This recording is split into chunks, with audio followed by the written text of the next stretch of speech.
Rule number 1. You don't talk about UCI Fight Club. Rule number 2. You do not talk about UCI Fight Club. Cycling isn't boxing. It isn't the UFC. It's men in lycra racing across the world. But sometimes the sport boils over, tempers snap, and fists fly. Crashes aren't enough. Fans aren't enough. Even teammates aren't safe.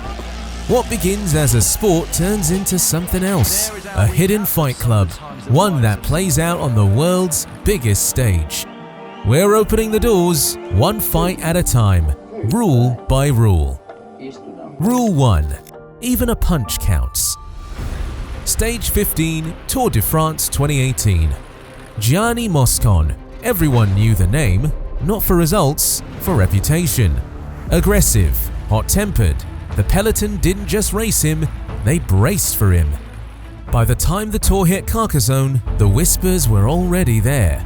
Watch Moscon, don't give him space, don't give him words. But it didn't matter. Mid-stage, a crosswind. Riders packed shoulder to shoulder. Moscon drifts, too close to Eli Gesbert. Elbows brush, voices rise, then it happens. A closed fist flies out, straight into Gesbert's face. The peloton barely flinches, 150 riders still locked in race mode. Commentators choke mid-sentence. Moscon doesn't apologize, doesn't look back.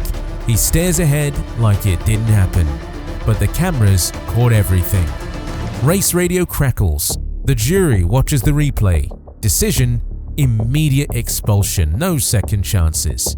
Moscon is disqualified shortly after finishing the stage. I'm sorry for today's incident and I totally regret my actions.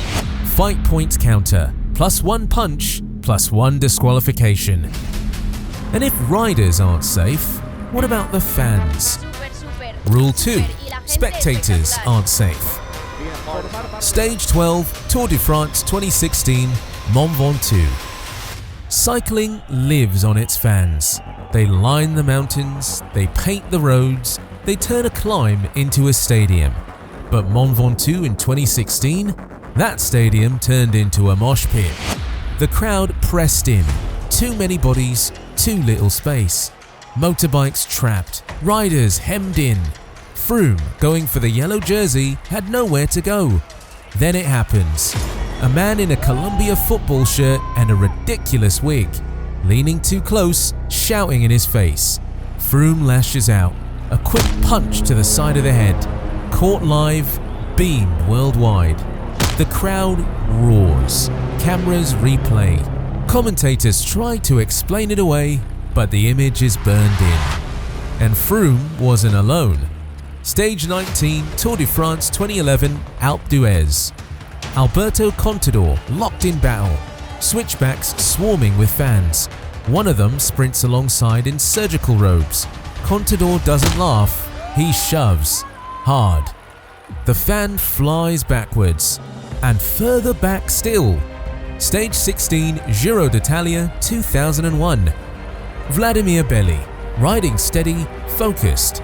A fan leans in, screaming in his face. Belli snaps. The right fist fires out, full contact. The jury doesn't wait. Belli is disqualified. His Giro ends that afternoon. Fight points counter, +3 fan attacks, +1 disqualification. Fans give cycling its color, but they also take punches. Rule 3. Fans cross the line. Stage 20, Giro d'Italia 2019. The race is boiling. Lopez is boiling hotter. Col San Luca, gradient cruelty. Time gaps are brutal. He's clinging to GC, legs on fire, eyes locked forward. Then, impact. A fan stumbles in, camera bag swinging. Lopez gets up, he swings, slaps, shoves, open-handed fury on the roadside.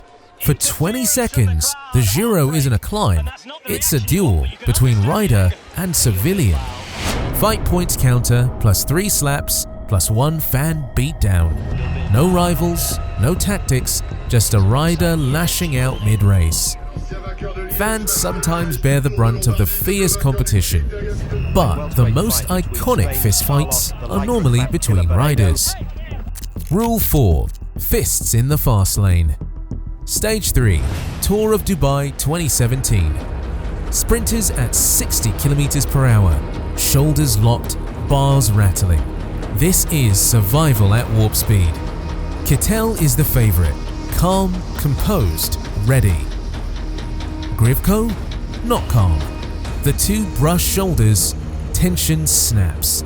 And instead of leaning, instead of fighting for space, Grivko swings. Kittel mysteriously suddenly had blood flowing from his forehead, and his gestures suggested what might have happened. No protest, no debate, red card, immediate. Grivko is gone. Fight points counter +1 punch, -1 race expulsion. Not a sprint, not a duel, just a sucker punch at 60 km per hour. One punch is bad, but sometimes cyclists just throw down and go at it. Rule 5. Crashes turn into street fights. Stage 6, Vuelta España 1995. Cycling doesn't need fists to be violent. One slip, one touch of wheels, half the peloton on the ground. That afternoon in Spain, the heat was brutal. The pace high, nerves tighter than brake cables. Angel Edo Sierra and Jose Luis Arieta touched wheels. Down they went, carbon clattered, bodies skidded, the usual pile-up. Most riders scramble, grab the bike, check the chain, get back in. But not these two. Edo and Arieta stayed down and started swinging. Helmets ripped off, arms flying, punches traded on the tarmac. For 30 seconds, the Vuelta wasn't a race, it was a street brawl. Cyclists turned into prize fighters. Okay, amateurs swinging hopeful haymakers. Fight points counter, +2 punches, +1 tarmac brawl. And when the finish line arrives, the fists don't always stop. Rule 6. Fists fly in the peloton. Stage 16, Vuelta España 2014. Mid-stage breakaways are usually boring. A small group, trading turns, waiting to be caught. But not this one. Gianluca Brambilla and Ivan Rovny had other plans. It started with glares and muttered words, angry gestures, shouts in the crosswind. Then Brambilla snapped. He swung at Rovny, mid-race, mid-pedal stroke. Rovny didn't back down. He wasn't having any of it. He swung back. Two men boxing at 40 km per hour. The cameras caught everything. Officials let them fight for a while, then the verdict came. Both were disqualified. Commissaire comes up and says, "You, my friend, may as well get on into the car. It's job over." My goodness. Thrown out of the Vuelta together. A breakaway turned soap opera. Fight points counter, +4 punches, +2 disqualifications. But for pure chaos, forget rivals and fans, bring on the Badger. Rule 7. The Badger breaks the picket line. Stage 5, Tour de France, 1984. Protests have always hunted the Tour. Farmers, workers, activists. Most riders wait, they let officials handle it. But Bernard Hinault was not most riders. He was the Badger. And he was mad as hell that day. On stage 5, the peloton was blocked. Protesters lay across the road. The race ground to a complete halt. Most riders took it as an opportunity to take a little breather and maybe have some water or a snack. But not the Badger. Hinault didn't hesitate. He got off his bike, he charged straight at the crowd, he threw punches. He shoved bodies out the way. So it was perhaps the opportunity to be able to win this Paris-Nice that I have, that I didn't have, that I lost because of them. Hinault wasn't punished, he was celebrated.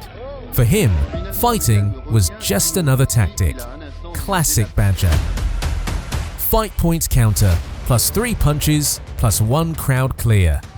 This was a planned, coordinated punch, but some are pure reflex in the heat of the race. Some cyclists don't even use their fists. Rule 8. Weapons allowed. Stage 6, Tour de France 2010. Rui Costa and Carlos Badero had clashed all day. Shoves in the peloton, words at the line, neither willing to let it go. When the stage ended, Costa rolled in calm. Badero did not. He stormed over. He grabbed his front wheel and swung it like a weapon. A carbon axe in front of the cameras. Costa ducked, officials dived in. Chaos erupted on the finish straight. Crowds screaming, reporters scattering. Madness, utter madness. It wasn't just a fight, it was war with bike parts. The images went global, the wheel attack became legendary, and Badero secured his place in cycling infamy. Final total: 11 punches, 5 disqualifications, 3 fan attacks, 3 slaps, 1 fan beatdown, 1 tarmac brawl, 1 crowd clear, 1 weapon, 4 swings, 1 global infamy. Cycling is supposed to be about speed, endurance, glory. But hidden underneath is something else. A secret rulebook, written in anger, defined by fists. The UCI doesn't keep records of these moments, but the fans do. And so does Cycling's Fight Club. The final rule of UCI Fight Club: if the cameras catch it, it lives forever.